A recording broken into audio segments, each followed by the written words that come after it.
Price the Lord. ஆண்டவராகிய இயேசு கிறிஸ்துவின் நாமத்தினாலே இந்த 15வது நாள் ஜெபத்திலே உங்களை சந்திப்பதிலே மிகவும் மகிழ்ச்சி அடைகிறேன். இதுவரையிலையும் உங்களையும் என்னையும் ஆச்சரியமாய் நடத்தின கர்த்தர் இனியும் நிச்சயமாய் ஆச்சரியமாய் நடத்துவாராக. இந்த 40 நாளைக்குள்ளாக நீங்கள் அனுப்புகிற ஒவ்வொரு ஜெப விண்ணப்பத்திற்கும் கர்த்தர் பதில் தருவதற்காக நானும் தேவனிடத்திலே ஜெபிக்கிறேன். நான் நம்புகிறேன், நிச்சயமாகவே இந்த 40 நாளைக்குள்ளாக கர்த்தர் பெரிய மகிமையை நம்முடைய கண்கள் காணும்படி கர்த்தர் செய்வார். இன்றைக்கு ஒரு வார்த்தைக்காக நான் எதிர்பார்த்துட்டு இருக்கும்போது ஆண்டவர் என்னுடைய இருதயத்திலே ஒரு அருமையான ஒரு வார்த்தையை வைத்தார். அப்படியானால் மரியாள் என்கிற தேவனுடைய பிள்ளை ஆண்டவராகிய இயேசு கிறிஸ்துவை வயிற்றிலே சுமக்க போகிறார்கள். தூதன் வந்து சொன்ன உடனே அவர்களுக்கு ரொம்ப பயமாகிறது. ஆண்டவரே, இது எப்படி நடக்கும்? நான் ஒரு புருஷனை அறியாத ஒரு கன்னிகையாய் இருக்கிறேன். அப்பொழுது ஆண்டவர் வந்து வார்த்தையின் மூலமாய் அவர்களை தைரியப்படுத்தினது மட்டுமல்லாம சாட்சியின் மூலமாகவும் கர்த்தர் அவர்களை தைரியப்படுத்துகிறார். அவர்களுக்கு முன்பாக எலிசபெத் என்கிற ஒரு தாயாரை ஆண்டவர் காண்பித்து கர்த்தர் ஒரு வசனத்தை சொல்லுகிறார். அப்பொழுது நான் நம்புகிறேன், ஆண்டவருடைய பிள்ளைகளே, சில நம்முடைய கண்களுக்கு முன்பாக நிறைய அற்புதங்களை ஆண்டவர் காணும்படி செய்வார். திருச்சபையிலே போனால் அங்கே 2 பேர் சாட்சி சொல்லுவார்கள், எனக்கு இந்த மாதிரி ஒரு அற்புதம் நடந்தது. டிவியை திறந்தால் அங்கே 2 பேர் சாட்சி சொல்லுவார்கள், எனக்கு இப்படி நடந்தது. உடனே சிலர் வந்து இது இவங்களுக்கெல்லாம் நடக்குதில்லை, ஆண்டவரே எனக்கு ஏன் நடக்கலை, எனக்கு நடக்காதா, நான் தகுதி இல்லையா அப்படின்னு சிலர் உடனே நினைக்கிறார்கள். ஆனால் ஒன்று நினைத்து கொள்ளுங்கள், உங்கள் கண்களுக்கு முன்பாக ஆண்டவர் வந்து ஒரு சாட்சியை காண்பிக்கிறார் என்றால் நீங்கள் சந்தேகப்படுவதற்காக அல்ல, நீங்கள் எனக்கு நடக்காதா என்கிற கேள்விக்குறியை எழுப்புகிறதற்காக அல்ல. கர்த்தர் அந்த திருஷ்டாந்தரத்தை உங்களுக்கு முன்பாக ஏன் வைக்கிறார் என்றால், மகளே இவளுக்கு நான் செய்தேன் அல்லவா, மகனே இவங்களுக்கு நான் செய்தேன் அல்லவா, உனக்கு நான் செய்ய மாட்டேனா அப்படி என்று உங்கள் விசுவாசத்தை தட்டி எழுப்புவதற்காக தான் கர்த்தர் அந்த சாட்சியை கர்த்தர் காண்பிக்கிறார். இனி எந்த சாட்சியை உங்கள் காதுகள் கேட்டாலும் உங்கள் கண்கள் பார்த்தாலும் உடனே நீங்கள் நம்புங்கள், ஆண்டவர் உங்களுக்கு ஒரு அற்புதத்தை செய்வதற்காக தான் அந்த சாட்சியை கண்முன்னாய் காண்பிக்கிறார். அந்த வசனத்தை வாசிக்கலாம். லூக்கா எழுதின சுவிசேஷம் 1ஆம் அதிகாரம் 36வது வசனம். இதோ உனக்கு இனத்தாளாய் இருக்கிற எலிசபெத் தன் முதிர் வயதிலே ஒரு புத்திரனை கர்ப்பம் தரித்திருக்கிறாள். மலடி எனப்பட்ட அவளுக்கு இது 6ஆம் மாதம். ஆண்டவருடைய பிள்ளைகளே, இந்த இடத்திலே மரியாளை பார்த்து ஆண்டவர் சொல்லுகிறார், நீ ஒன்றும் கவலைப்படாத, நீ வந்து எப்படி இது நடக்கும் அப்படின்னு நீ நினைக்கிற, நீ எலிசபெத்தை போய் பார்.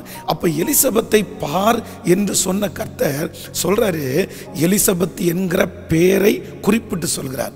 அடுத்ததாக மலடி எனப்பட்ட அவளுக்கு 6ஆம் மாதம் அப்படின்னு சொல்லுகிறார். அப்ப எனக்கு ரொம்ப சந்தோஷமா இருந்துச்சு.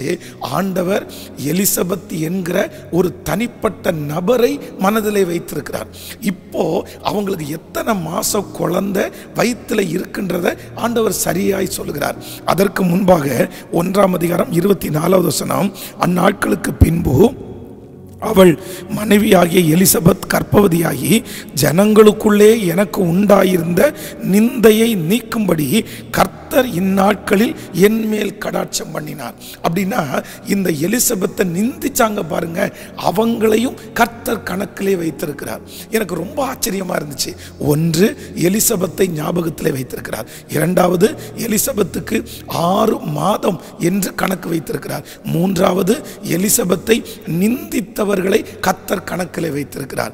ஆண்டவர் இன்றைக்கு என்ன வார்த்தை பேசுகிறார் என்றால், சிலர் ஒருவேளை நீங்கள் நினைக்கலாம், ஆண்டவர் என்னை மறந்துட்டாரோ, ஆண்டவருடைய ஞாபகத்தில் நான் இல்லையோ, அப்படி இருந்திருந்தா ஏன் கர்த்தர் இன்னும் தாமதம் பண்ணுகிறார்? ஆனால் ஒன்று ஆண்டவர் உங்களுக்கு சொல்லுகிறார், இந்த எலிசபெத்தையும் அவருடைய மாதத்தையும் அவருடைய எதிரியையும் கர்த்தர் ஞாபகம் வைத்து தெளிவாய் சொல்லுவாரானால் உங்களை எப்படி மறப்பாரு? உங்களை எப்படி மறக்க முடியும்? கண்டிப்பாக ஆண்டவர் சொல்லுகிறார், உன் ஜெபத்தை நான் மறக்கல, உன் தான தர்மத்தை நான் மறக்கல, உன்னுடைய சிறையிருப்பை நான் மறக்கல. ஏன் கர்த்தர் தாமதம் பண்ணுகிறார் என்றால் ஏற்ற காலம் ஒன்று வரும். யோபு சொல்லும்போது ரொம்ப அழகாக சொல்கிறார், நான் முன்னாடி போனால் அவர் இல்லை, நான் பின்னாடி கிரியை செய்து அவரை காணேன். அப்படின்னா என்ன சொல்கிறாருன்னா, நான் ரொம்ப ஜெபம் பண்ணுறேன், நான் நிறைய உபவாசம் இருக்கிறேன், ஆண்டவரே ஆண்டவரேன்னு கூப்பிட்றேன், ஆனால் ஆண்டவரை காணும். ஆண்டவர் எங்கே இருக்கிறார், ஆண்டவர் எங்கே இருக்கிறார்?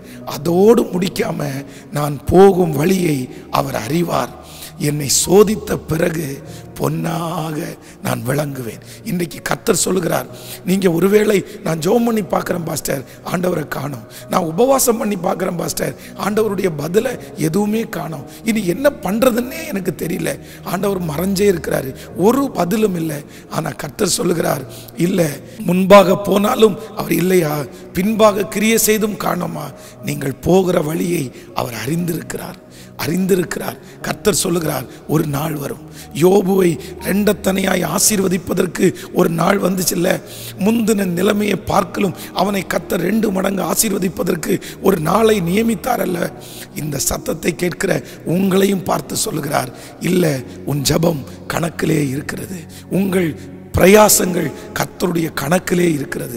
சீக்கிரமாய் கர்த்தர் வாக்கு கொடுக்கிறார், நான் உன்னை மறக்கலேன்றதை நான் உறுதிப்படுத்துவேன், நான் உன்னை நினைச்சிட்டு இருக்கிறேன்றதை உறுதிப்படுத்துவேன் என்று கர்த்தர் இன்றைக்கு ஆணித்தரமாய் திருவிழம் பற்றுகிறார்.